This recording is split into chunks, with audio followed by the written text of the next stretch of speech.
자, 요번에 이제 살펴볼 것은 이제 원제국 관련된 내용을 이제 볼게요. 자, 몽골 민족이 이제 그 위한 정복지 지배는 세조 이 쿠빌라이가 징하는 중통 원년의 분기점에서 그 이전까지는 이제 몽골 제국 시대와 그 이후 원제국 시대도 이제 바뀌었는데요. 자, 몽골 제국 시대의 지배 체제는 징기스칸에 의해서 골고루 마련되었고 이대 오고타에 의해서 그 내용이 보완 계승되었다.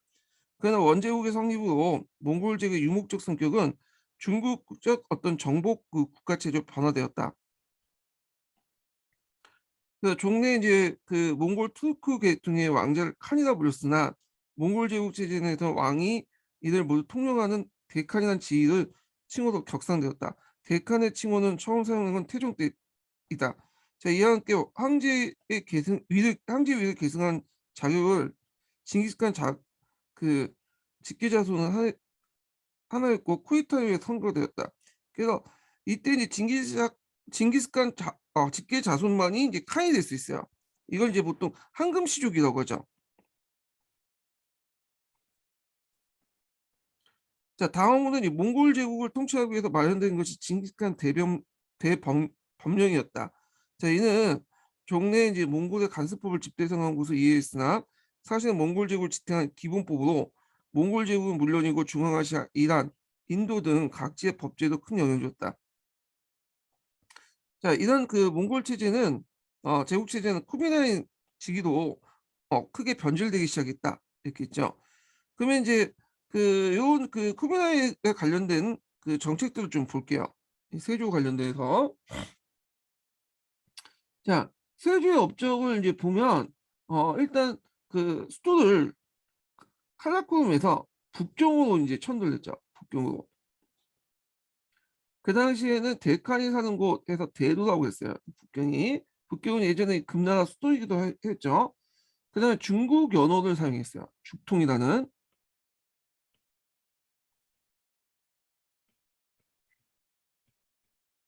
그다음에 중국식 관료 체제를 이제 뭐냐면 수용했죠. 그래서 유목 국가에서 이제 중국식 그런 국가로 전환을 했다는 거. 어, 그리고 이제 있고 그다음에 이제 요즘의 특징은 또 뭐냐면 중국의 국명을 중국식 외자인 원으로 바꾼 거야. 그래서 원으로 국명을 바뀌었다. 근데 이거는 이제 뒤에 명나라가 원을 계승하면서 좀 약간 부각시킨 것도 있어요. 그 당시 원이라는 그 국명보다는 거의 동아시아 교과서에는 요즘에는 이렇게 안 쓰이고 쿠비라이 울루스라고 하죠.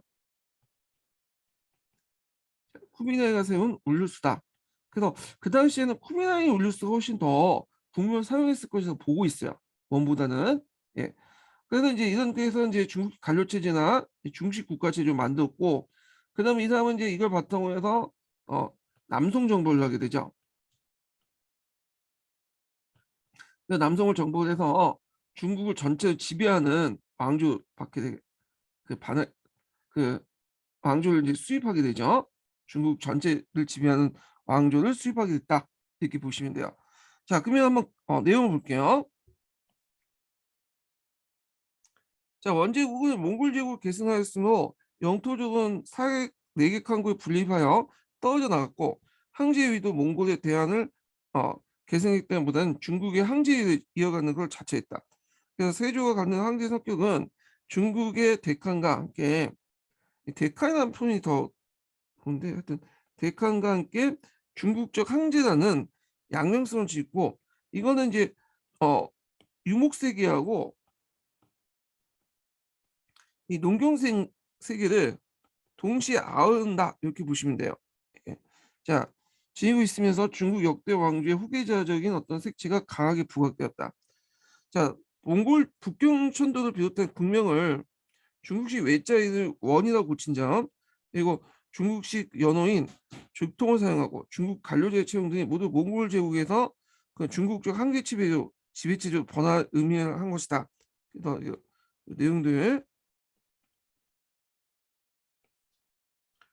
중국적 한계 지배체제의 변화, 예, 이런 것들을 의미하는 건데, 자, 특히 세종 쿠비라이가 몽골 대칸과 중국의 한계 양면성을 띠게 되면서 원제국의 어떤 제만 제도가 급속히 중국화되기 시작했고 자, 이러한 과정에서 파생된 여러 가지 사회적 모순에 직면하지 않을 수 없었으니 이는 정보 왕조가 겪은 공통적인 형성이었다. 자, 그 다음에 이제 원의 민족차별 정책과 문벌주의 이렇게 볼게요. 야, 요 원나라는 이제 그 지배할 때 민족별로 이렇게 차별을 했죠. 대개 보면 항복한 순서에 따라서 지배를 했어요. 차별을 했어요.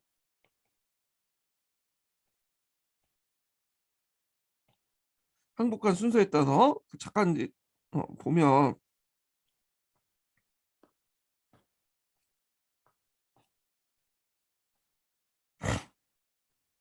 자, 여기 보면 원대 이제 민족 구성을 보면요. 최고 계층은 이 몽골족이죠. 예, 몽골인이고 얘네 정치, 군사적 요직을 독점해요.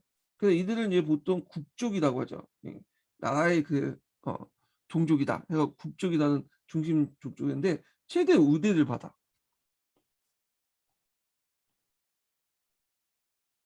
국족으로서 최대한 우대를 받고요. 그다음 문무 요직들을 거의 독점을 해요. 이 사람들이. 사회 경제적 특권을 함유하는 계층이었고 주로 이제 정치 군사적 요직을 독점했다. 그 다음에 이제 두 번째 계층은 서역인들이야. 서역인들. 재정 경제를 담당했죠. 서역인들 보통 생목이라는데 색이라는 것은 눈에 색이 들어가 있다. 눈목자죠. 그 눈에 색이 들어가는 건 주로 이제 토르크 계통의 민족들. 그다음에 위구르 그런 사람들 이제 얘기를 하죠. 대개 대부분 이슬람교도들이 많아요. 그 몽고가 이제 학자가는 과정에서 이슬람교도들이 많은 도움을 받았어요. 그래갖고 이제 그들을 많이 또 이제 기용을 했거든요. 그래서 얘네들은 재정이나 경제를 이제 주로 담당을 했다. 예, 요거. 그 다음에 이제 여기까지는 지배층이고요. 그다음 피지배층은 한인하고 남인이 있어요. 한인은 강북 지역에 살고 있는 사람들, 강북 지역에 살고 있는 이런 한족들과 그다음에 그 여진족, 그다음 거란족 이런 애들을 다 한인이라고 했어. 우리도 여기에 속해요. 예, 고려인도. 그다음 피지배층은 강남에 살고 있는 사람들이에요. 주로 얘네들은 이제 한족들이 많죠. 거의. 예. 이렇게 있는데 이렇게 해서 얘네들은 제일 차별받는 계층이에요. 그래서 이제 만자라고 불렸어요. 만자. 자, 근데 이제 여기 인구 구성에서 보시면 알겠지만 여기 몽골인들하고 이제 생목민 합쳐봤자 3%밖에 안 되는데 요 남인들은 몇 퍼센트? 83%야. 절대 다수죠. 근데 얘네들이 제일 차별받고 있고 그다음에 근데도 차별받음에도 불구하고 얘들이 머릿수도 많고 문화적으로 상당히 뛰어나고 경제력도 우위에 있어요. 그러다 보니까 이제 오랫동안 차별 때문에 얘네들이 불만을 가질 수밖에 없잖아요. 그러다 보니까 나중에 원말 때 주로 반란은 이런 그 강남에서 많이 일어나. 차별이 제일 많이 받는. 음. 그래서 이런 이제 계층 구조를 가지고 있다. 예, 그래서 민족 차별 정책을 시행했다. 몽골적 지성주의에 입각해서 자, 요 내용들이 있는데 한번 관련된 내용들 한번 읽어볼게요.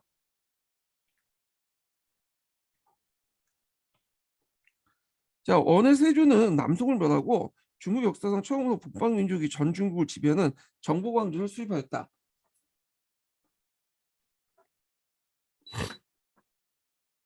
자, 원은 정복 및 통치에 임해서 철저한 민족 차별 정책과 그 몽골 지상주의를 국가경에 기본화했다. 일반적으로 유목민족들에 대한 한인들의 자세는 북방의 오랑캐를 천시하지만 몽골이나 한인, 특히 한인 지식층에 대해서 아주 경멸한 태도를 가지고 있었다. 자, 한인 지식층들은 생산에 종사하지 않고 유교적인 교양을 자랑하면서 호소하는 사대부에 대한 경멸은 원제국 통치 100년 동안 계속됐다. 자, 몽골은 정복에 대한 기준을 그들의 대의정복 정책 때 피종민이 어떻게 협조했는가에 따라 결정을 했는데 대개 보면 몽골에 대한 항복 순서에 따라서 결정돼. 왜냐하면 저항이 심하면 심할수록 나중에 항복할 거 아니야. 그러다 보니까 빨리 항복한 애들은 좀 우대해주고 또 늦게 항복한 애들은 차별해주는 이런 이제 정책을 하게 되죠. 자, 그러면 이제 보면 일계층은 몽골인으로서 이들 국족이라고 하며 가장 우대를 했고 문무의 요직을 독점했고 사회경제에 특권을 누렸다. 자, 이 계층은 서역인이다. 서역인은 생목인이라 하여 무대항으로서 몽골 지역의 독특한 민족 정책을 하겠다. 사실 몽골인들은 군사적 정복 위에도 정복지에 대한 행정 기술이 없었기 때문에 생목인들의 역할은 조세 징수와 국가 재정 관리, 통상 외교, 정복지 통치 등의 눈부신 공적을 남겼다. 실로 몽골의 강한 정복지 지배가 가능했던 것은 생목인들의 어떤 뛰어난 경영 능력이 있었기 때문이다. 이렇게 있죠. 그래서 이때 생목인들은 눈깔이 좀 그런데 눈알이 이제 세 개 들어가 있다. 그래서 이제 파란색 눈이나 뭐 이런 눈을 갖고 있는 사람들 얘기하는데 대개 이제 코카소스인 백인종을 의미하죠. 그래서 이제 서방 계통의 각종 잡다한 종족인데 한구트, 위구르, 나이만, 티베트, 이란, 인도, 아라비아인들이 포함되어 있고요. 유럽인도 여기에 속해 있죠. 유럽인도. 다운 상원 계층으로서 금조 치하에 거주하고 있던 하북민은 한인이라요. 제3계층으로 약간 우대했다. 그래서 몽골족의 대항에 투항했던 원의 봉수한 고조를 이에 준했다. 이 3계층은 이제 한인들은 그 안에 우리가 한족도 포함되어 있고 그 다음에 뭐 여진족도 포함되어 있고 그 다음에 거란족도 포함되어 있어요. 예. 그 다음에 제4계층은 남성시대 때 강남이라고 하여 남인 또는 만자라고 천대했다. 그래서 제국 내 몽골족은 전체로 15만 도에 불과했는데 이에 대해서 상계층은 200만 호에서 제4계층은 약 1000만 명이 넘었었다. 자, 이러한 그 민족의 차별 정책은 간직 이용 때 엄격한 신분 구조로 나타났다. 자, 원의 관리 제도의 특수성을 볼게요. 자, 원나라는 이제 그 과거 제도 대신에 문벌주의를 되게 강조했어요.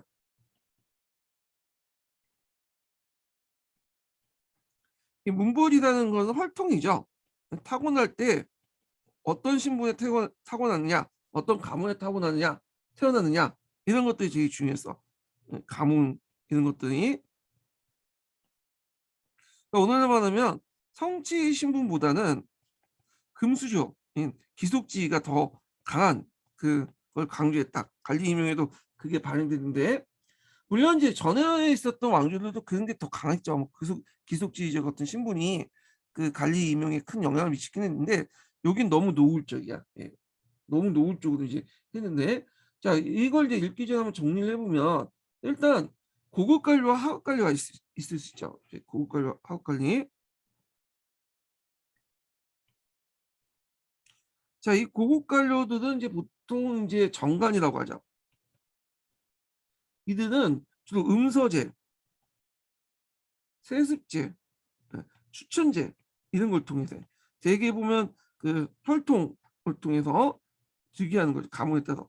대개 이제 고급 관료들은 주로 누구 등록했냐면 상당수가 대부분 몽골족들 또 일부 뭐냐면 생목인들 이렇게 이제 등록했고요. 그 다음에 이제 여기 하급 관료도 있어요. 영령관이라고 하죠. 이들은 자, 이 하급 관리들은 주로 이제 서리로 이제 이렇게 세습되거나 아니면 이제 과거제도도 있어요. 그다음 이혼 세공제 이런 것도 있어요. 돈 주고 뭐냐면 하급 관리로 채용되는 그런 것도 있어요. 자, 그래도 이제 있는데 여기 과거제도 좀 볼게요. 원나라 때도 과거제도가 실시됐어요. 그래갖고 이제 그 당시 그 누구야? 우리나라에서 뭐 충성왕 있죠. 이 충성왕의 건의를 받아갖고 과거제도를 이제 실시를 했는데 과거제도가 그렇게 비중이 높지가 않아요. 비중이 낮고 민족별 커터제를 실시했어. 예. 그러다 보니까 이 민족별 커터제는 이제 예를 들어서 뭐 한족하고 한족하고 몽골인과 생목인 그다음에 남인들을 각각 4분의 1씩 이렇게 선발하는 거야. 예.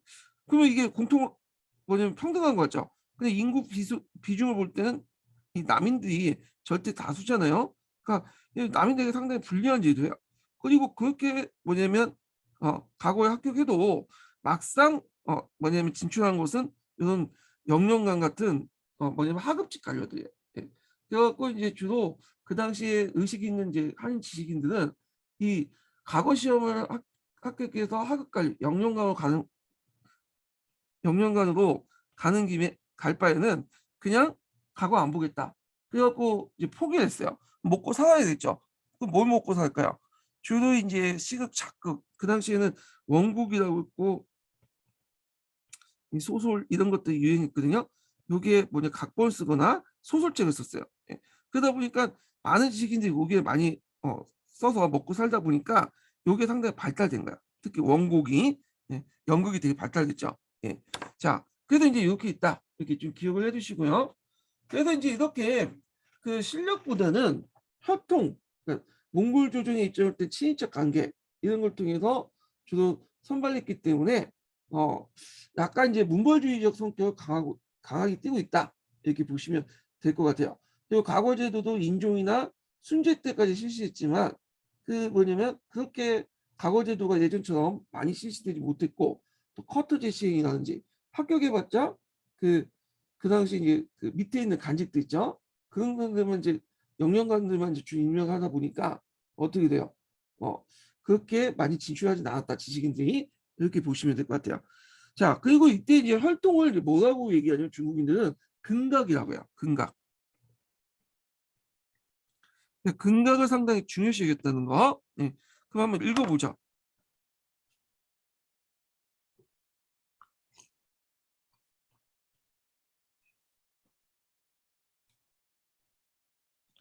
자, 원대의 관리선박은 중국이 과거 제도를 실시하고 있었지만 한인 특히 강남인들 사대부에게는 아주 불리한 차별 시험이었다. 그 실시도 적을 뿐만 아니라 그 뭐냐면 어 아까 민족별 커터제를 실시했다고 했죠. 원나라 초기에는 과거 시험을 중단했으나 1315년에 부활되어 원나라가 망할 때까지 중간에 잠깐 폐지된 시길 제후는 50년간 16회 실시됐고 1139년에 진사 합격자를 배출했다. 과거 시험은 몽골인과 생목을 대상으로 한 우방과 그다음에 한인과 그 강남인을 대상으로 자방으로 갈려져 있고 한인과 강남이 같은 수 뽑았기 때문에 인구가 압도적으로 많고 문화적 수준이 높은 강남 지방의 사대부에는 아주 불리했다. 과거 시험에도 몽골의 민족 차별의 정책이 확연하게 드러났다. 그러니까 원대는 과거 시험보다는 관리 선발에서 원조 특유의 문벌주의, 그러니까 이걸 근각이라고 하는 걸 이렇게 강조를 했어요. 핏줄, 혈통. 그래서 원은 고급 관료, 정관이라고 고급 관료는 의문제, 세습제, 추천제를 택했고 대개 이제 몽골인들이나 아니면 주로 이제 생목인들이 이제 고급 관료 들어갔고 하급관, 수령관이라고 하죠. 수령관 또는 영령관이라고 하는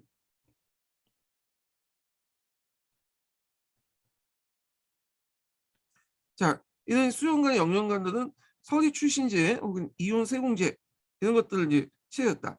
서리 출신제는 예전에 자기 집안이 서리였으면 계속 서리도 추천되고 하는 거야.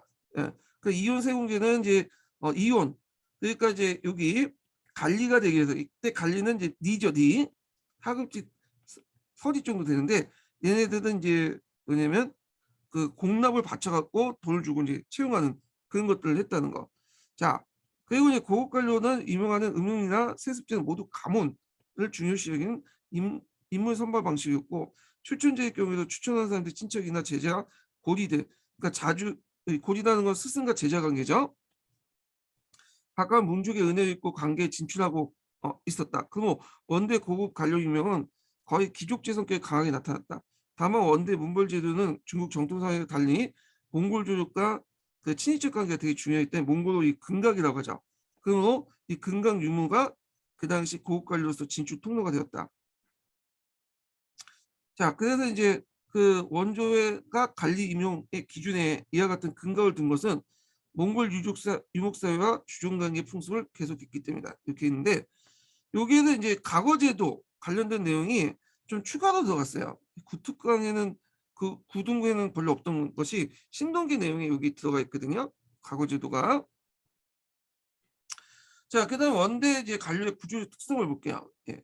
앞에 이제 요거는 설명했고 자, 원조 치하의 고급 관료인 정관, 조관, 경관, 지방관, 하급관, 하급관, 수정관은 수가 어느 정도 비율로 구성되는지 정확히 알 수 없으나 단지 그 선종 대덕 말년에 통계에 의하면 정관의 총수가 22,000명, 이 가운데 몽골 사력인들 6천 6,782명이고 나머지는 중국인 정관을 짜야 되는데 여기 좀 눈여볼 게 뭐냐면 중국인 정관에도 이 지방간 수가 많다는 거예요. 지방간. 이때 지방간은 좀 약간 상급 지방간을 의미하죠. 예.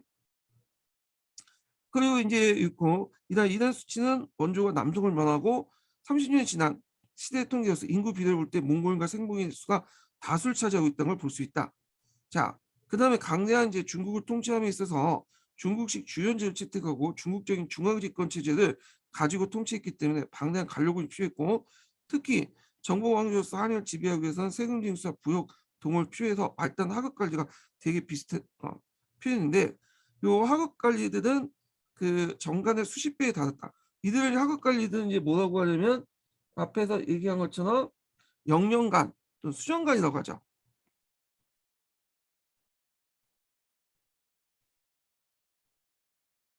되게 이 영령관 수정관들은 되게 보면 서리들이나 리죠. 그리고 이제 그 하급 지방관 정도 이렇게 보시면 돼요. 예. 그래서 이제 요 수정관들은 되게 보면 누구한테 많이 개방됐냐면 남인들에게 개방됐어요. 물론 그 앞에 있는 정관들도 여기 보시면 여기 정관들도 보시면 일부 그 중국인 정관들도 있는데 이 중간인이라고 해도 이제 요 안에는 한인들이 많아요. 예, 그래서 우리가 북방에 사는 함족도 있고 그다음에 거란족도 있고 여진족 이런 의미에서 이제 얘기를 한 거고 대개 보면 남인들도 있겠지만 남인 수는 극히 적고 인구 비례에서 상당히 적은 거죠. 근데 이제 주로 하급 관리주는 남인들의 상당수가 이제 많이 차지하고 있다 이렇게 보시면 돼요. 얘네들은 왜냐면 일단은 이제 이 하급 관료들 이 수령관들은 주로 현지 사정을 잘 알고 있어야 되잖아요. 그래서 얘네들을 이제 기용을 해야지 뭐 조세 징수도 할 수 있고 부역 동원도 할 수 있다 보니까 이 강남 지역 같은 게 남인들에게도 이 하급직 관료들은 많이 개방해놨어요. 예. 자, 그래서 수령관들을 이제 임명해서 남인을 통치한다. 그래서 한인층의 분열 효과도 높일 수 있겠죠. 자, 그래도 원조가 이제 후기에 중국식 가거제를 부활시킨 건 다수의 관료를 필요했던 사회 변화의 그 배경을 찾아볼 수 있다. 그래서 중국을 지배하기 위해서는 관료가 많이 필요했기 때문에 종전의 무능제 가지고는 어, 그래서 유지가 충당할 수 없으니까 중국식 가거제를 도입을 했던 거죠. 물론 이 비중은 상당히 낮다고 했죠. 주로 지방 하급 관리들을 임명하는데 주로 사용했고 자, 이렇게 관리 선발과 관료의 이층적인 어떤 구조는 정보 강조 중국을 지배하기 위한 타고난 인사제도가 아닐 수 없다. 왜냐하면 고급 관료인 정관은 문벌지로 임명하여 하고 하급 관료는 수정관하여 낮은 직급을 조조대해서 제4계층인 남인들에게 개방함으로써 민족적 차별을 교모하게 이용하여 자존심이 강한 한인족을 분열시켰기 때문이다. 자, 그래서 이런 그 관료사의 이원적 구조는 민족 차별주의와 밀접하게 관련돼 있다. 이렇게 보시면 돼요. 자, 그다음에 원대 국가 통치 기구를 볼게요.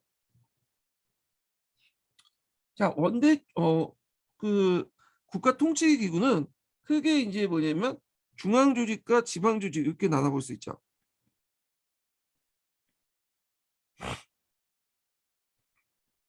자, 중앙 조직은 중소성이 제일 높은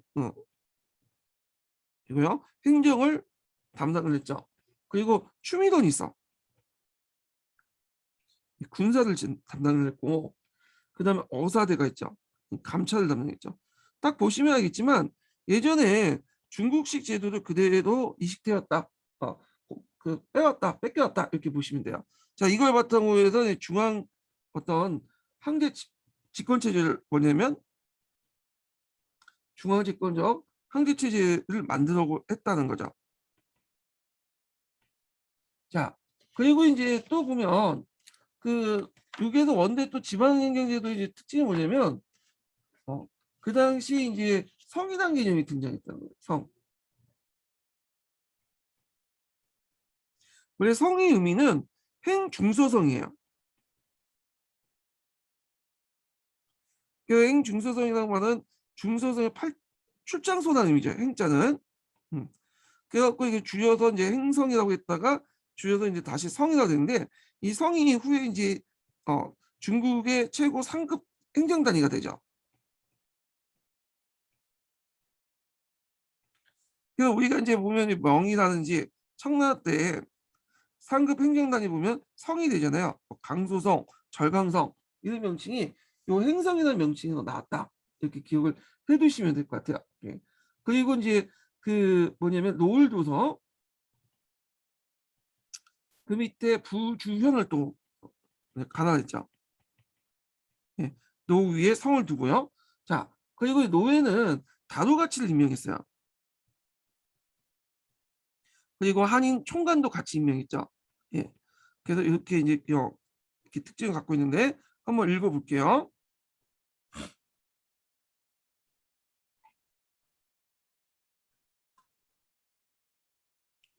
자, 원대 국가통치기구는 몽골 제국의 정복국가 체제로부터 중국식 관료 체제에 전환된 점이 그 특징이다.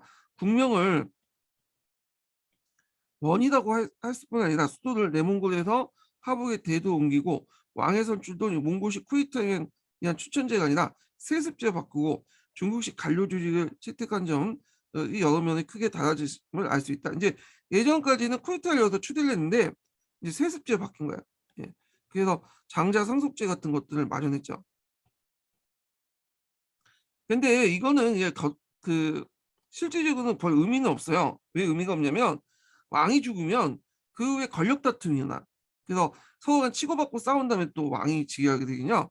그래서 예전에 중국식 관료 체제가 바뀌었다고 해도 이게 한계가 있어. 왜냐면 얘네들 몽골족들이 예전에 칸의 승계 방식에서 실력을 되게 중요시하기 때문에 그러다 보니 이런 관념들이 계속 남아있기 때문에 앞에 언급한 것처럼 예전처럼 집단적으로 개기진 않지만 싸우진 않지만 자기들끼리 이제 밀실 정치를 해갖고 왕위를 추대하거나 그 다음에 또 둘이 대립될 경우에는 또 싸워가지고 왕이 칸이 되거나 그런 경우가 많기 때문에 어 이게 이제 뭐냐면 세습제가 바뀌었다고 해도 실질적으로 내분이 되게 많았다 이렇게 보시면 될 것 같아요.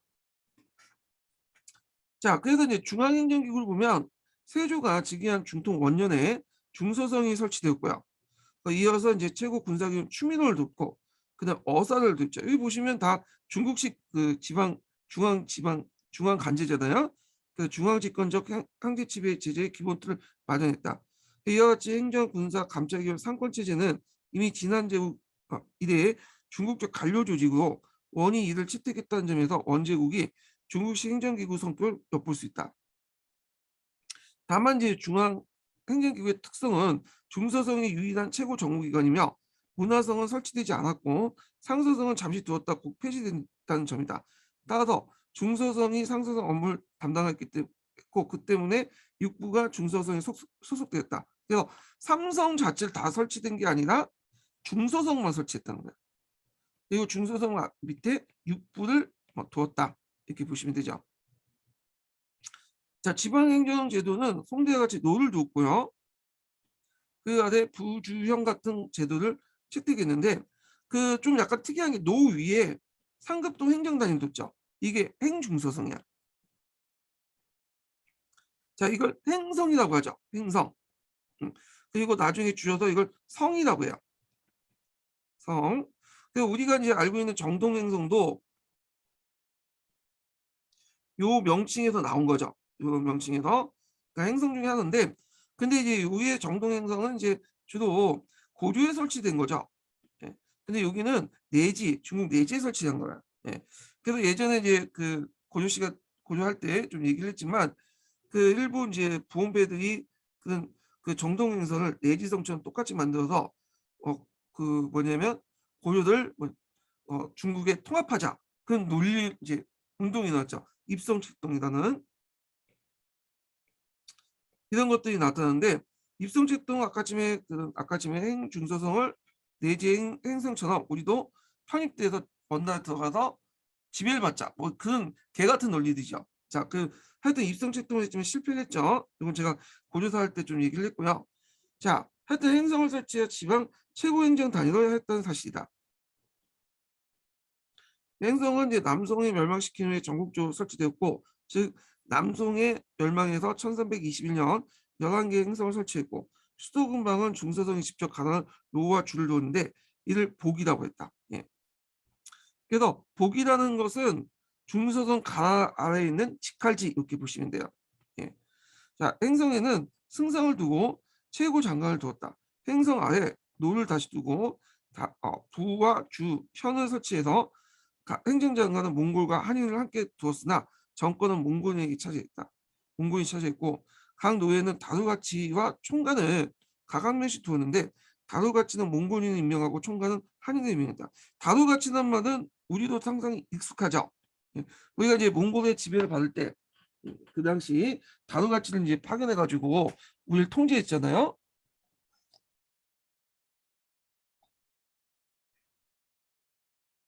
자, 그 다음에 이제 부주현도 다루가치가 정관이 되고 그 윤이 부장이 되었다. 이렇게 있고요. 그냥 다루가치는 몽골로 진압가능이라는 뜻으로 징기스칸 시대 때부터 중국과 서역 지방에 설치하여 칸의 대관으로 주도 정복지의 공부와 징병, 역찬 등을 주관하도 위임한 데 비롯됐다. 몽골 제국의 초기에 서역이나 중앙아시아 강한 정복지를 지배하기 위해 채용된 다루가치 제도는 주 고집된 중앙아시아의 성곽 도시를 그 대상으로 하고 있었다. 그러나 도시와 농촌이 이어져 있는 중국의 농경지대에선 다루가치는 아니하였으므로 여기에 중국의 주연제를 받게 되었다. 이렇게 보시면 될 것 같아요. 그래서 다루가치 제도는 원래는 중앙아시아 성곽제도를 도시를 바탕으로 했지만 이게 이제 좀 약간 그 중국에 맞지 않기 때문에 이 당시 중국이 주연제로 바뀌었고 이때 그 다루가치는 그 주연제 밑에 편입돼서 일종의 지방간으로 이제 완전 편입됐다 이렇게 보시면 돼요. 예, 이런 것들을 이제 같이 기억을 해주시고 자 군사제도도 이제 신분별로 등급별로 구성됐어. 그러니까 이제 군대를 그 뭐냐면 같이 민족별로 구성된 게 아니라 요 원나라는 몽골과 달리 그 앞에 몽골 제국과 달리 지방 군대를 민족별로 구성됐어요. 그래서 크게 이제 무슨 군이냐면 몽골군, 타마치군, 한군, 신부군 이렇게 됐어요. 몽골군은 이제 그 정예병이죠. 우리가 생각하는 이 몽골군들은 이제 그 정복 및 그 몽골군들은 이제 그 우리가 생각하는 그 정예병으로서 몽골 애들만 구성된 거야. 그래서 얘네들은 수도 부근에만 구성됐고요. 예, 대도 부근에만. 타마치 군은 이제 어떤 군이냐면 그 부대가 이제 몽골군도 있지만 몽골 외에 이제 여러 잡다한 군대도 있어요. 되게 유목민족들로 구성된 군대예요. 얘네들은. 예. 그래서 타마치 군은 수도 부근에서 이제 이게 몽골군이 있으면 얘네들은 그 좀 약간 앞에 있는 부대들이야. 이성급 부대들이죠. 얘네들 수도 부근에 몽골군이 있으면 타마치 군은 그 앞부분을 이제 지키는 부대예요. 그러니까 우리식으로 따지면 서울을 지키는 부대는 몽골군이고 타마치 군은 그 경기도를 지키는 부대들이야. 예. 그래갖고 이제 구성이 됐고 그리고 또 뭐가 있냐면 항군이 있어요. 항군은 이제 뭘로 구성되어 있냐면 주로 얘네들은 이제 그 북방에 살고 있는 그 한족들 아니면 거란족 이런 애들로 구성된 게 항군이고요. 신부군은 예전에 강남의 부대들이에요. 항복한 부대들이죠. 자 이렇게 이제 구성되는데 좀 볼게요. 자 그 몽골군은 주로 황제가 있는 수도 근방과 상동 지역에 주둔하고 타마치군 항군은 강남 지역에 배치하여 치안을 맡겼고요. 여기에도 이제 타마치군이 강남 지방에 이제 있는데 강남 지방에 원정당한 군대도 있지만 여기 수도 부근에 있는 부대도 있어요. 요거는요. 항군은 왜 강남 지방에 배치시켜 놨냐면 일단 얘네들은 이제 분리하기 위한 거죠. 항군을 자기 근거지에 뒀으면 또 반란을 일으킬 수 있잖아. 강남에 배치시킨 거야. 그 신부군은 그 중간지대, 자기 강남하고 좀 약간 먼 지대 배치시켰어요. 예, 주로 이제 강북지대에 배치시켰죠. 이렇게 신부군은 강북, 항구는 강남 이렇게 배치시키면서 서로 교차를 배치시켜갖고 얘네들이 반란을 일으키지 못하도록 이렇게 했던 거죠. 자, 그 다음에 이 밖에 정복민은 항병으로 이제 편성됐고 지방에 주둔하고 있는 군대는 둔전을 설치해서 병력 위치를 설치했다. 이건 부수적인 부대라고 보시면 돼요. 예? 자, 그다음 한편 몽골 시대에 설치한 여참은 그 원대에 더욱 발전됐다. 역참은 육참과 수참 이렇게 나눠져 있고 전국에 1383개 참치가 있어. 그 중앙과 지방의 교통과 통신을 신속하게 전달했다. 역량과 관련돼서 예전에 한번 시험 문제 나왔죠. 요거는 상당히 중요하기 때문에 좀 기억을 해두세요. 역량 관련돼서 한번 시험 문제 나왔기 때문에 보시면 돼. 역점은 뒤에도 있을 거예요. 그 내용이. 자, 그다음에 그 몽골 제국 시대 때 무자비한 수탈 경제 체제를 볼게요. 자, 여기 보면 이제 보면 자, 몽골 제국의 정복지 통치 가운데 가장 특징적인 것은 경제 정책에 두드러졌다. 그것은 유목사의 약탈적 성격이 그 당시 몽골 제국에 잘 나타났기 때문이다. 따라서 몽골 제국의 정년지 통치가 갖는 특징은 유목민의 욕구가 그대로 분출된 약탈적 성격과 함께 그러한 욕구를 채우면서 정복지 항의 정통적인 간행을 존중한 두 가지 방법이 서로 대립과 균형을 방법으로 진행되었다. 요게 관련돼 갖고 예전에 기출문이 나왔죠. 이원적 성격을 갖고 있죠. 그 이원적이라는 의미는 약탈적 성격과 함께 뭐냐면 또 예전에 정통적인 어떤 조세제도 이런 것들을 뭐냐면 동시에 가지고 있다. 그런 것들 이원적 성격인데 이거는 그 한나라뿐만 아니라 그러니까 원나라 제국뿐만 아니라 그 밑에 있는 네 개의 한국에도 다 보이고 있어요. 사칸 그네 개 한국에도. 자, 그래서 약탈적 성격과 함께 정통적인 어떤 체제를 가지고 있다. 그리고 이걸 이제 기반을 마련했던 것은 태종 때다. 오고타이칸 때부터죠. 오고타이 때부터 이제 그 약탈전에서 정복전으로 바뀌었다고 했잖아요. 그러면서 이제 뭐냐면 정복전에 맞게 이제 그 지역을 정복지에 이제 뭐냐면 조세체를 수용하면서도 몽골주 약탈적 세제를 플러스시켜 갖고 조세 체계를 만들었어요. 호구 조사를 하고. 자, 이런 체제를 했는데 요걸 설명하기 전에 이제 요거 잠깐 표를 보면서 설명하고 나서 계속 강독을 해보기로 하죠.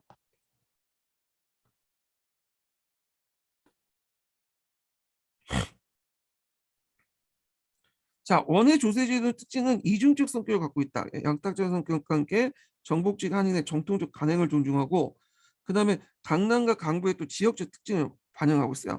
왜냐하면 이건 좀 더 있는데 강남과 강북의 어떤 지역적 특징을 바꾸면 강남은 인구가 많죠. 예, 토지도 많잖아요. 근데 상대적으로 토지의 비용도가 높기 때문에 세금은 인구에 부과하는 것보다는 토지에 부과하는 게 나아요. 근데 강북 같은 경우에는 인구와 토지가 상대적으로 적지만 상대적으로 인구가 토지에 비해서 좀 더 많아. 그래서 인구에 부과하는 게 낫겠죠. 그래서 강남은 토지 위주의 세금 제도, 강북은 인구 위주의 세금 위주로 바뀌게 돼요. 네. 이런 것들이 원나라 때뿐만 아니라 뒤에 명나라 때도 마찬가지예요. 그래서 일조평법이 이제 만들어지기 전까지 명나라 초중기 때는 주로 강남의 세제와 강북의 세제가 분리되어 있었거든요. 예. 자, 그래서 이제 이런 지역적인 어떤 특징도 가지고 있었다. 이렇게 보시면 될 것 같아요. 자, 그러면 이제 조세제도를 한번 정리를 해볼게요. 요거 꼭 기억을 해주세요. 기출문제 두 번이 나왔어. 단독 문제도 한번 나가기도 했고 14년에 예전에 객관식 시험 때 관련돼 갖고 지문으로 한번 나온 적이 있죠. 예. 자, 그래서 이제 그 조세제도를 강북 지역과 강남 지역 이렇게 지역별 특성에 서두 개 나눴어요. 언어는요. 강북 지역은 일단 세장과 가천으로 이렇게 또 두 개 나는데 세장과 가천은 특징이 있어요. 세장은 중국식 어떤 세제를 반영한 거고요. 가천은 약탈식 그 세제를 반영한 거야. 그래갖고 이제 세장은 전세와 지세 중인데 정세와 지세는 호가 있으면 호에 어떤 호는 정당이 많은 호가 있고 어떤 호는 토지가 많은 호가 있잖아요. 근데 그 중에 이제 호 중에 정당이 많은 호는 정당을 기준으로 이렇게 세금을 내고 토지가 많은 호는 토지가 많은 기준에 세금을 내요. 그런데 이거는 이제 뭘 반영하냐? 그 당시 아까 전에 강북의 특징을 반영했다고 했죠. 강북은 토지와 그 사람 중에 사람이 좀 약간 상대적으로 유리해요. 사람이 많아요. 네, 상대적으로. 그러다 보니까 이제 몽골 입장에서는 토지에 부과한 것도 있겠지만 정남에 부과하는 것도 필요하기 때문에 이걸 세제해 준 거야. 그래서 대개 보면 이렇게 둘 중에 하나를 선택을 했는데 대개 보면 정세가 많아요. 지세보다. 왜냐하면 강북 같은 경우 강남보다 지금 토지 생산이 낮기 때문에 그런 건데 자 그다음에 가차는 약탈 세제예요. 그래갖고 이제 그 사료나 포온을 뭐냐면 납부를 하는데 사료는 비단으로 납부하는 거죠. 포는 뭐냐 은으로 납부하는 거예요.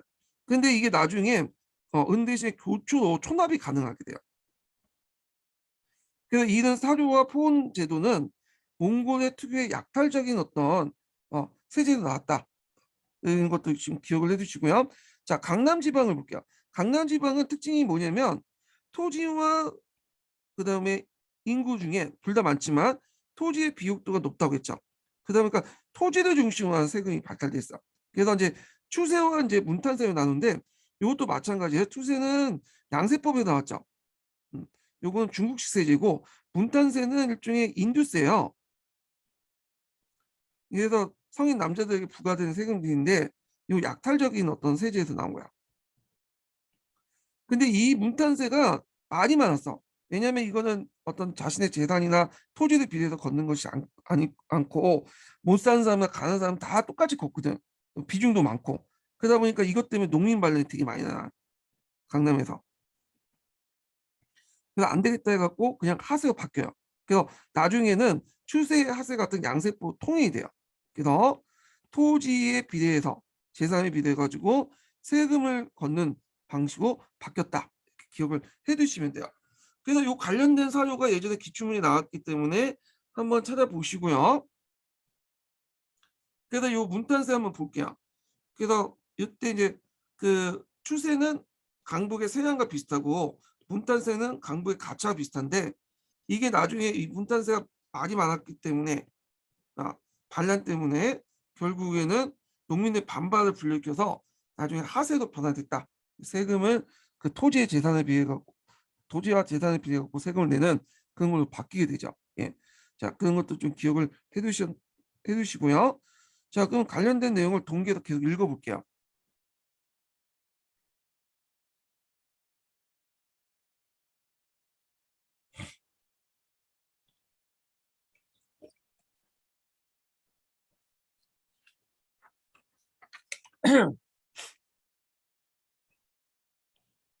자, 태종은 이제 즉위 직후에 징기스칸에 대한 모든 법령을 그대로 계승하도록 했으나 특히 조세 징수에는 차이점을 발견할 수 있다. 왜냐하면 태종 때 같은 경우에는 이제 약탈전이 아니라 정복적으로 바뀌었잖아요. 그리고 조세를 효율적으로 징수하기 위해서는 먼저 뭘 해야 돼요? 호구 조사를 해야겠죠. 그래서 태종은 하북지방의 한인들에게 호를 단위로 부조를 납부한다 하고 이들 야율조제하고는 주관토록 했고 서역에는 정월 단위로 해갖고 했고 자 이들 위해서 영경 등지에 신로 징수 가세소를 설치했다. 강로에 이제 부세 징수에 담당한 관리를 파견하고 지방에 주둔시키고 지방에 있는 몽골 왕국의 통제를 받지 않도록 하였다. 그리고 이는 지금까지 함부로 인력과 물자를 착취했던 방식을 버리고 정비된 수탈 체제를 통해서 조세의 극대화를 꾀하는 동시에 정복지에 주둔하고 있던 유목민 독자적인 약탈 체제를 약화시키고 경제적인 중앙 집권을 도모하려고 했다. 그리고 이제 아까 얘기했지만 이런 효율적인 부세 징수와 함께 호구 조사도 같이 시했죠. 자, 이런 호구 조사를 위해서 세제 정비와 병행해서 태종시대 때는 북중부의 통치상의 또 하나의 변화는 한인 세우들 세력도 약화시킨 거다. 자, 한인 세력들은 아까 이제 금나라 제국이나 이제 한인 세우들은 몽골이 금나라 정복 과정에서 이제 사회 질서가 이제 무너지니까 한총사에서 자의적으로 만든 무장 집단들이야.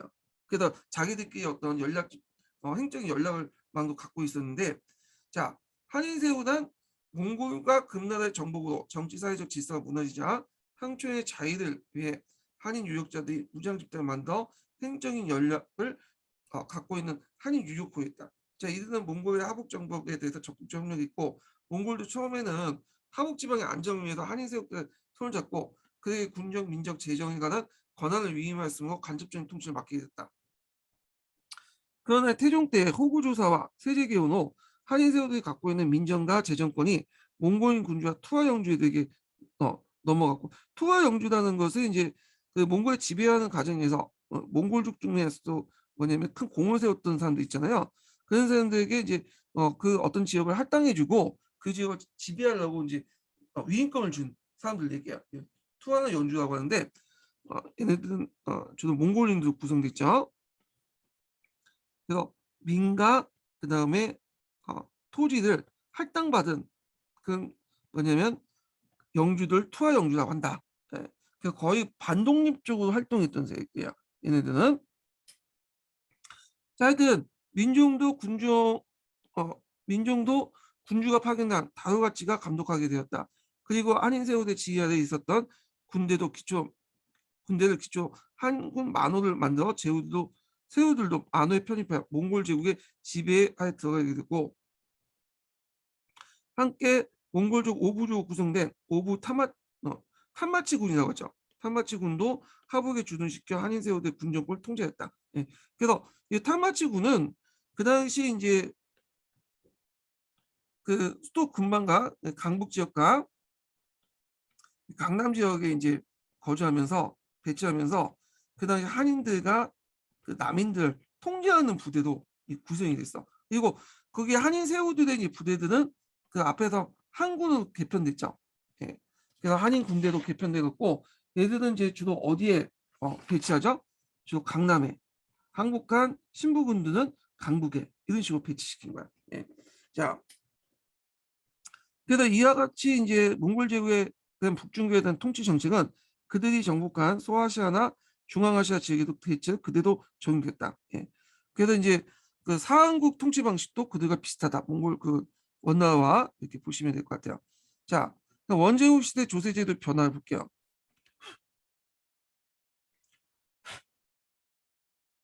자, 이 원제국 시대 조세제도 변화는 앞에서 언급한 태종 시대 때 그런 호구조사나 이런 행정제도 마련을 바탕으로 해서 이제 실시를 했던 건데, 대개 이 원제국이라 하지만 실질적으로는 내객 한국도 비슷하게 진행돼요. 예. 그래서 앞에서 언급한 좀 원제국의 특징이 그 정통적인 세제와 그다음에 약탈적 세제가 혼합된 형태라고 했죠. 그래서 이원적인 성격을 갖고 있다고 했죠. 근데 이원적인 성격은 그 원제국뿐만 아니라 내객 한국에도 동일하게 적용된다. 이렇게 보시면 돼요. 그래서 요 관련된 내용이 여기 빠졌지만 내객 한국 조세제도 관련된 내용이 여기는 그 강제중국사 있어요. 요 관련된 내용은 강제중국사의 요약 파일을 보시면 돼요. 요거는. 자, 그럼 한번 읽어보자. 예.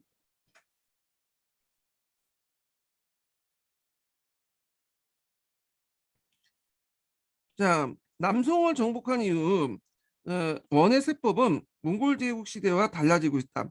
그것은 하북 지방에서는 몽골 제국이 세장과 가채 세법 그대로 정한 데 대한 새로운 강남 지방에서는 중국 세법 양세법을 실시했다. 자, 이와 같이 통일 국가 내에서 두 가지 세법이 지역에 따라 실시됐다는 점에서 강남과 강북이 좀 차이가 있죠. 그래서 이 원대 세법의 특성을 찾아볼 수 있고, 이는 또 원조의 이중적인 통치 성격의 세법에도 그대로 드러내고 있다. 자, 세양과 가차에 대해서 쭉 얘기하고 있는데, 세양과 가차는 몽골 제국의 정복식 착취해서 만든 몽골식 세법이다. 이렇게 있는데요. 자, 요거는 좀 잘못된 거야. 요거는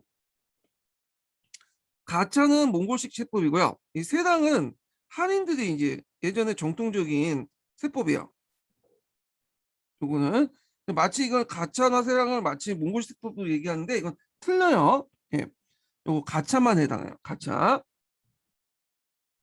요거는 이제 그 강제중국사에 있어. 강제중국사. 예. 그래서 이 강제중국사 요약하는데 그 요약하는 과정에서 잘못 요약한 거예요. 요거는요. 자, 이날 몽골 제국 시대 때 이 세양과 가차는 원제국 때 와서 변화됐다. 세양은 정세와 지세이다. 정세는 이제 매정마다 속 아니면 속 1석을 최고 세우고 호의 정수에 따라서 증가에 따라 세약을 줄이는 거고, 지세는 바 1무의 3승 또 1무 5승의 토지세를 징수하는데, 두 가지 세는 다 매우 단위로 해서 부과됐기 때문에 정이나 토지 중에 많은 쪽을 조세 부과했다. 앞에서 얘기한 것처럼 강국 같은 경우에는 토지와 정 중에 정이 많은 경우가 많아요. 그래서 이제 얘네들 입장 볼 때는 이럴 경우에 정세 부과하는 게 낫겠죠. 그래서 이런 식의 이제 세장이 등장을 했고요. 따라서 그 장정이 없으면 토지를 가진 호나 토지 소유하지 않은 정이 있는 호는 세양 부담호가 되었다. 예.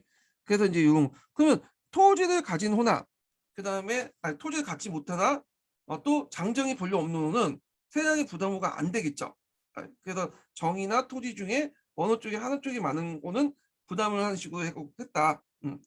자, 그 다음에 이제 뒤에 넘어서 이제 가차는 사조와 포원으로서 이는 몽골 제국 시대 때 태종 8년에 실시했다. 자, 다만 원조의 중통 원년의 사료의 액수가 종래보다 2배 증가한 22년 사전으로 징수했고, 포온도 태종 때 6년에 세액으로 실시됐으나 현종 5년 사냥으로 감행됐다가, 이게 원래 은으로 납부해야 되는데 포온은 나중에는 이제 초납도 가능하죠.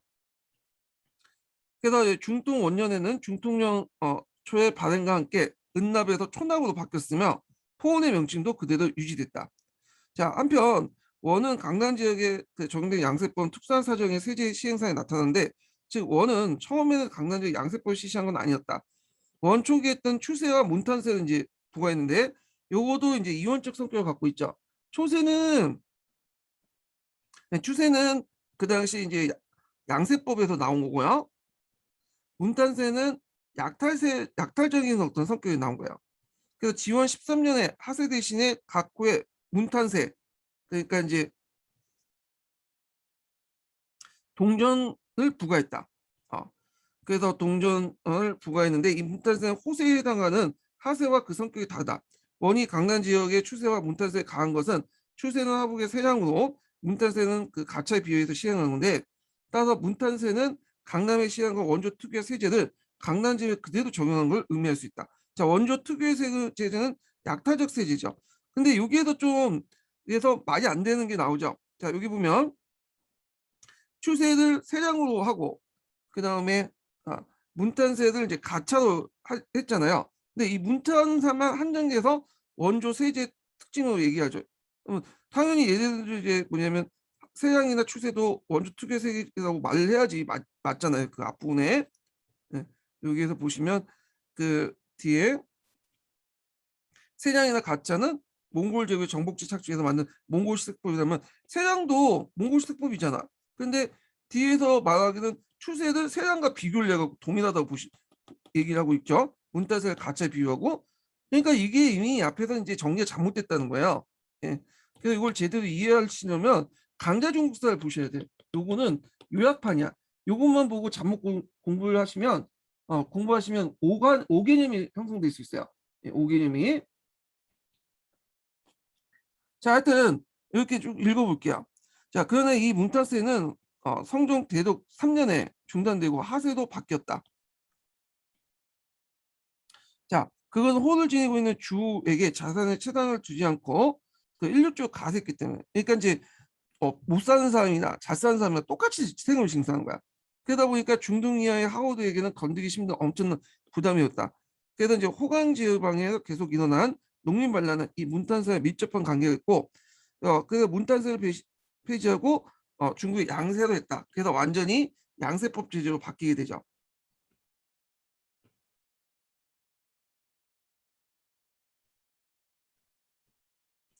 그 다음에 이제 제세국의 부역제도를 볼게요. 제세국의. 자, 제세국이라는 건 뭐냐면 그 일반 그 민호의 직업에 따라 분류한 거야. 그래서 이거에 따라 국가 요역을 동원하기 위해서 이제 한 건데, 대개 보면 이제 일반 농민들은 민호라고 해갖고 있고, 특별한 직역을 받는 사람이 있어요. 고려천원. 그래서 군호가 있고, 참호, 역참을 담당했죠. 그 다음에 타바코라는 게 있어. 타바코, 음방호 있는데, 이 타바코와 음방호는 어떤 색이냐면, 타바코는 사냥터를 지키는 그런 호고요. 근데 음방호는 이제 매를 키우는 호야. 왜냐면 이제 몽골족들이 사냥을 좋아하잖아요. 예. 이런 이제 호들이 있다. 이렇게 보시면 될 것 같아요.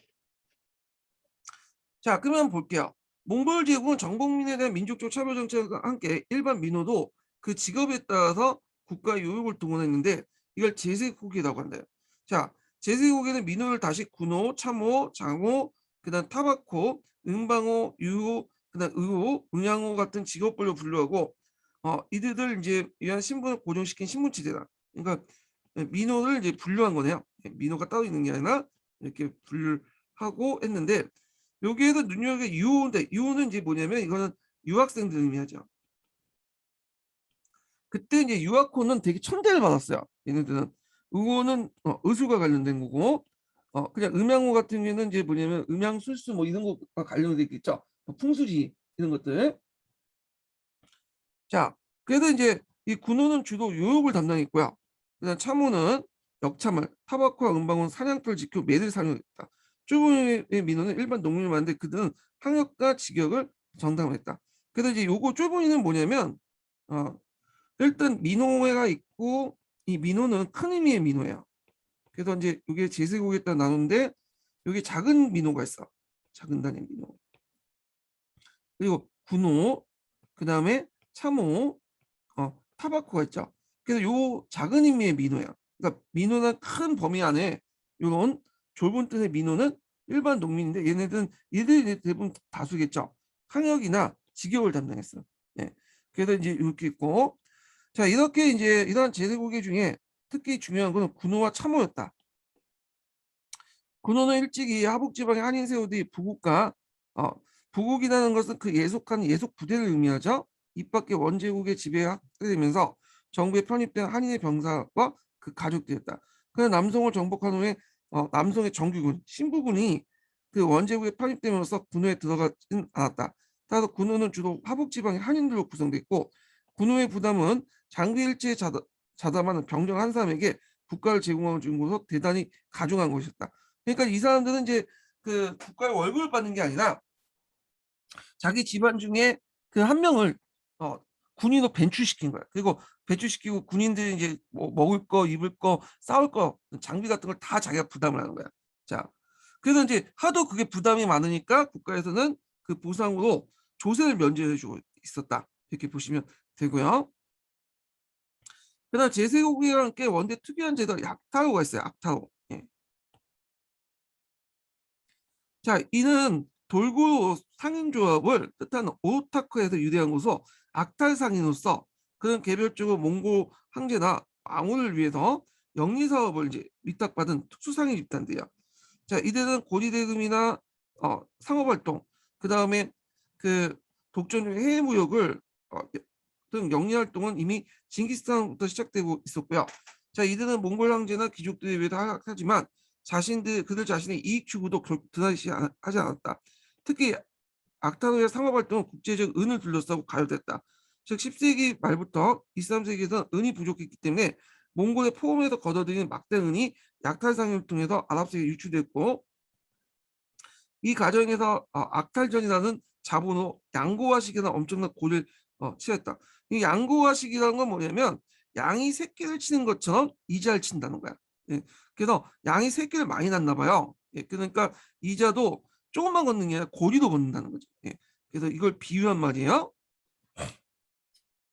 근데 이 약탈상인들이 그 몽골 황제나 귀족들에서 이제 뭐냐면 위탁받아갖고 재산을 운영하지만 얘네들이 돈을 떼먹고 도망가는 경우가 많았어요. 그 고려사에 보면 그 도망간 그 약탈상인들 잡아오라는 그런 그 명령들이 아주 떨어지거든요. 고려 정부에. 그래서 이런 문제점도 발생을 했어. 하여튼 자, 한편 좁은 의미의 민호에게 가해진 이정, 주수, 그다음에 사장 등 일반적으로 항역이나 직역은 원대 요역의 축치였고, 이는 중국 역대 요역제도 그대로 답습니다. 아마 이 항역과 진역에 대해서 여기는 제대로 안 나오고 있지만 이런 거겠죠. 보통 노동력 동원 같은 것들 볼 수 있죠.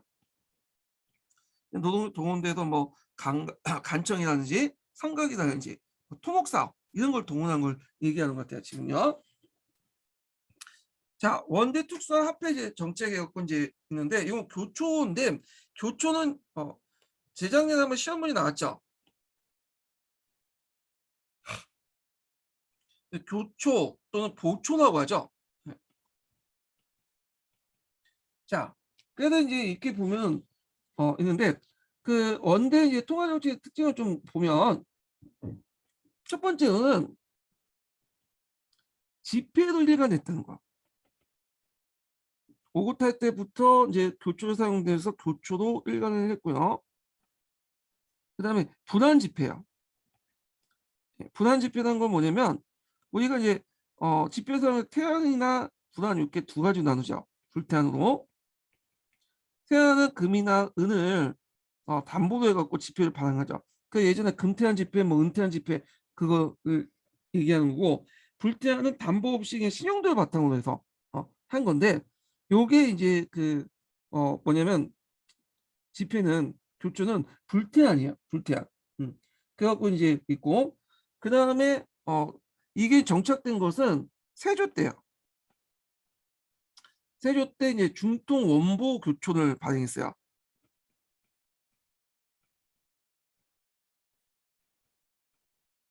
중통은 그 당시 세조 때 연호죠. 교초 뭐 그다음에 보초라고 또 하죠. 네. 그래서 이제 교초에 의한 교환에 의한 매개체가 확립이 됐고요. 근데 이제 나중에 들어가면 세금이 어떻게 돼요? 이게 교초가 많이 남발되죠. 그래서 많이 나면서 가치가 좀 떨어져.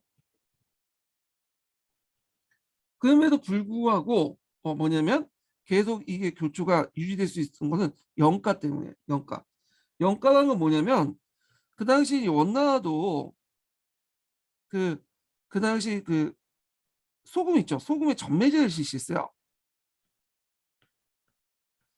이것도 이제 예전 시스템 통상법을 이제 실시했는데, 그래서 소금의 어떤 생산만 관리해주고 나중에 판매는 상인들에게 판매를 하게 했거든요. 근데 판매권을 이렇게 이제 팔 때 뭘로 받았냐면 교초도 받았어.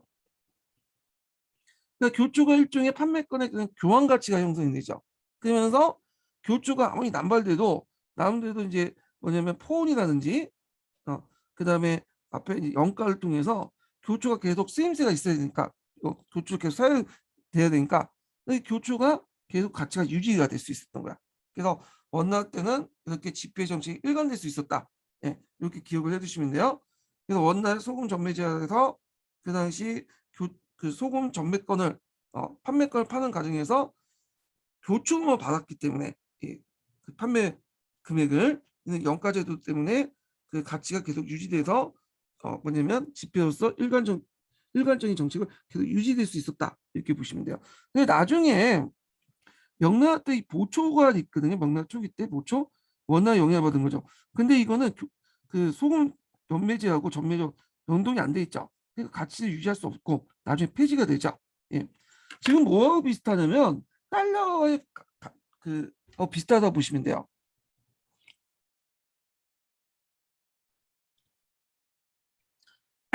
지금 미국 정부가 달러를 막 찍어내잖아요. 이거 이제 좀 고상하게 양적 완화라고 하는데, 그 양적 완화하는데 불구하고 달러 계속 그 가치가 유지되는 이유가 뭐냐면 페트로달러 시스템이기 때문이에요. 예전에 얘기했지만 사우디아라비아나 이렇게 산유국들이 뭐냐면 원유를 판매 대금을 받을 때 달러를 받는 걸 원칙으로 해요. 그러다 보니까 달러의 가치가 계속 유지가 되는 거야. 이 달러 가치가. 그래갖고 원유와 이렇게 등가성이 형성됐기 때문에 달러 가치가 지금도 유지가 되죠. 그렇게 많이 찍어도 계속 이제 뭐냐면 그 가치가 유지가 되잖아요. 마찬가지 교초도 마찬가지예요. 예. 자, 그럼 한번 계속 읽어볼게요. 원은 중국을 통치하는 동안 지폐로 일관된 통화 정책을 취했는데, 이는 중국 역사상 전례가 없는 화폐 정책이다. 중국의 지폐는 북송 때 사천 지방에서 민간이 발행한 교자의 그 기원을 찾고 있으며, 북송 정부는 이를 본받아 정부 발행 지폐로서 정착시켰다. 자, 원의 지폐는 송과 금의 제도를 가져온 원의 지폐는 송과 금의 제도를 가져온 것이다. 몽골 제국의 교초가 발행된 것은 금이 망한 직후인 태종 8년 때 일이었다. 이때 이제 교초는 금나라가 지배했던 하복 지역에만 유통이 한정되었고, 또 민간에서 또 한인세우도 교초를 발행으로써 제도가 완비되지 못했는데, 그게 완비되기 시작한 것은 세조 때죠. 자, 세조가 즉위되면서 중통 원년에 치로대에 발행된 천하통행국초의 발행에서 비롯된 것이 이것은 은본위의 중통 원보 교초로 바뀌게 되면서 교초에 의한 교환의 매개체가 형성이 됐다, 이렇게 보시면 될 것 같아요. 자, 그래서 이제 여기 주의할 건 여기 은본이라고 얘기하니까 은하고 원보 교초가 마치 이게 뭐냐면 태안이 된 것처럼 얘기를 하는데, 태안은 아니에요. 불태안인데, 다만 시장에서 그 당시 이제 은을 본위로 해가지고 교초를 한산을 냈어요. 이걸 얘기하는 거예요, 지금. 자, 그래서 중통 원보 교초를 발행한 것은 원제국 초기에 동전의 주조가 불가능했기 때문에 발행에 이제 발행이 수월한 지표로 대체한 것이다. 자, 이게 중통 원보 교초의 그 뭐냐면 배경이죠. 발행 배경. 자, 다행히 원의 초기에는 동전을 주조하지 않아 화폐의 절대량이 부족했기 때문에 중동 교체의 신용도가 높아져. 잠깐만요.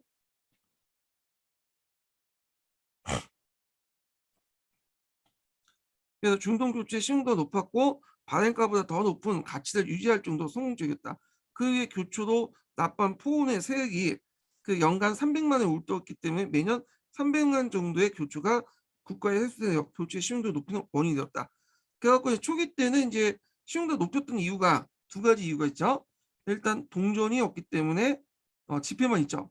이런 것 때문에 이제 신용도 높았고 앞에 얘기한 것처럼 그 포온도 원래 은으로 걷어야 되는데 초납이 가능했다 그랬죠. 예. 그러면서 교초가 유지가 됐죠. 자, 원의 교초의 순조로운 유통으로 자신을 갖게 된 지폐본위의 통화 정책으로 일관되었다. 원은 그래서 이제 그러나 화폐 수요와 국가 재정을 메우기 위해서 교초가 남발되기 시작해요. 그래서 이제 화폐의 신용도가 점차 떨어지니까 다시 화폐 기업을 하게 돼요. 그래서 이때 중동초는 그가 가치가 5분의 1로 폭락했는데 이 중동초를 대신해서 지원교초를 이제 발행했죠. 그래서 지원초 일간에 중동초 5간을 평가 전환했다. 예. 이걸 니도니노메이션이라고 하는데 우리도 지금 하고 있죠. 뭐 화폐 단위가 커지니까 지금 10,000원을 뭐 1,000원으로 바꾸고 이렇게 이제 하자는 논의가 있잖아요. 예. 자, 지원초의 발행으로 지폐에 대한 위기를 조금씩 극복했으나 교초에 대한 신용은 회복되지 못한 채 원만까지 지원초가 유지되었다. 근데 원의 교초 액수가 남성 정벌 이후에 폭발적으로 증가했고 군사비 때문에 그런 거겠죠. 예. 그러니까 지금도 이제 그 미국이 아프가니스탄 때문에 그 이라크 때문에 개입하는 돈을 막 찍어내잖아. 예. 그런 것들과 이제 비슷하다 보시면 돼요. 그에 따라서 교체 신용도가 떨어짐에도 앞에서 100년 동안 화폐로서 가치를 유지할 수 있었던 것은 원이 소금에 대한 세, 즉 영가에 밀접한 관련이 있다. 그래서 요거 꼭 기억을 해두세요. 그래서 소금의 판매권을 할 때 뭘로 받았냐? 뭘로 받았냐? 그 촌압에서 교초로 받았기 때문에 계속 그 교초의 가치가 유지가 될 수 있었던 거죠. 그 원은 남성 정복 이전에도 촌압을 위한 폭로 이후에는 영가에 의한 교초의 폭락을 어느 정도 지탱했기 때문에 원이 1세기 때 부단 지폐인 교초만으로도 통화 정책을 밀고 나갈 수 있었다. 자, 그러나 이제 원난 멸망 경제적 원인은 지폐의 남발을 찾을 수 있고 135년에 이르면 지폐 유통은 거의 정지 상태였다. 이렇게 있고 그때는 이제 원난을 거의 멸망할 이유죠. 그렇지만 전반적으로는 계속 유지가 됐다. 이렇게 이제 보시면 될 것 같아요. 그 이유는 촌압가, 그 다음에 영가였다. 예.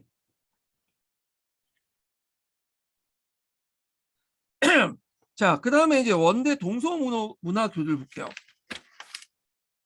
이 원대 동서문화 교류와 관련된 내용이 교과서에 많이 적혀 있거든요. 그리고 이제 관련된 내용도 기출문제 좀 나왔고요. 그래서 이 관련된 내용을 좀 기억을 해두시는 게 좋을 것 같아요. 이게 자, 요거 하기 전에 두 번째 인증번호 알려드릴게요. 두 번째 인증번호는 55번입니다. 예, 두 번째 인증번호는 55번이에요. 자, 요거는 좀 쉬었다 할까요? 예, 요거는 좀 쉬었다 하겠습니다.